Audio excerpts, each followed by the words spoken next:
Channel के लाइक कीजिए, subscribe कीजिए, शेयर कीजिए। भोलेनाथ के चरण में प्रणाम करती हूँ, मैया भवानी के चरण में प्रणाम करती हूँ, गणपति के चरण में प्रणाम करती हूँ, हम अपनी माता पिता के चरण में प्रणाम करती हूँ। मेरा प्रणाम स्वीकार हो प्रभु, मेरा प्रणाम स्वीकार हो। सभी देव देवी के चरण में प्रणाम करती हूँ, मेरा प्रणाम स्वीकार हो प्रभु, मेरा प्रणाम स्वीकार हो। गोल डुया बिन रूसालन गणेश हो, एक गोल डुया बिन रूसालन गणेश हो। गौरा मैया गणेश पर गैलन खिसियाई हो। गौरा मैया गणेश पर गैलन खिसियाई हो। गौरा मैया यत सोना यत गौरा खिसियाई ते महादेव देवा सुनलन। महादेव देवा सुनलन। सोना गौरा तो हो हमरो दिलवा बात हो। सुना गौरा तो हो हमरो दिलवा बात हो। सुना गौरा तो हूँ ये गौरा खिसियलू हमरो दुलरू पर खिसियलू हमरो गणेश पर चली जाहू। गौरा अपनो नैहरावा चली जाहो। गौरा अपनो नैहरावा चली जाहो। एतना बचनिया जब गौरा मैया सुना हूँ न पैलन। अरे सुन हूँ न पैलन। बसहा के गौरा ढर ले लंडोरिया। बसहा के गौरा धर ले लंडोरिया।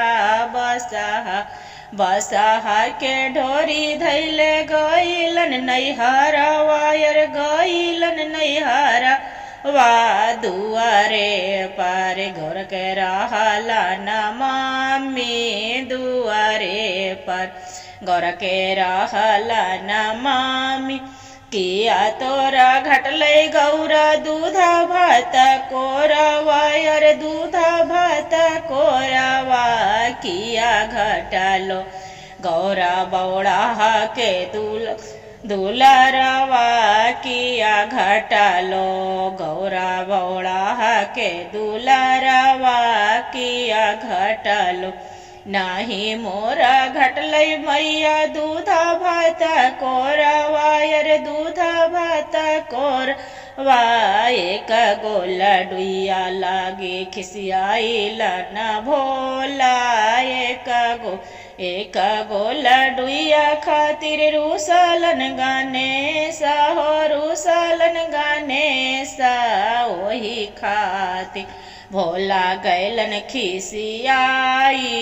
ओही खातिर भोला गैलन खिसियाई। ओही खातिर खाई ओने लेहू बेटी दूधा भात कोरवा। यर दूधा भात कोरवा छोड़ी देहू गौरा तो हूँ बाउड़ा हवा छोड़ी देहू। गौरा तो हूँ भोल महदानिया औघड़दानिया छोड़ी देहू।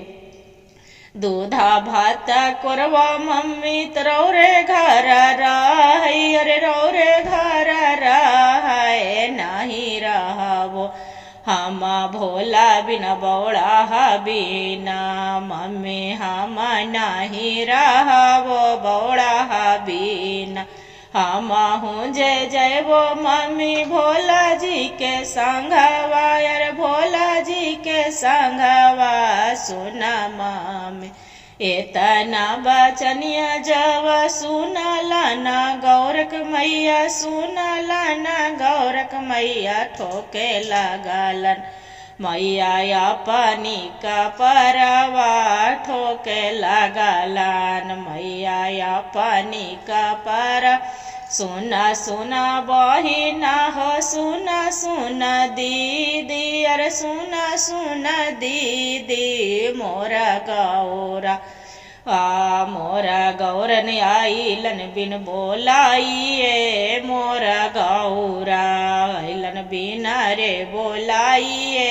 आइलन गौरा बसाहा के डोरी धैले पहुँचलन महादेवा पहुँचलन भोला जी चला गौरा छोड़ दया पनिया गोसावा चला गौरा तोहू बोल बम नगरिया चला गौरा तोहू पर्वत पहाड़ी रोवे हवा गौरा तोहारो गणेश जी अरे तोहारो गणेश जी रोवे हवा गौरा कार्तिक ललनमा रोवित हवा गौरा कार्तिक ललनमा रोवित हवा।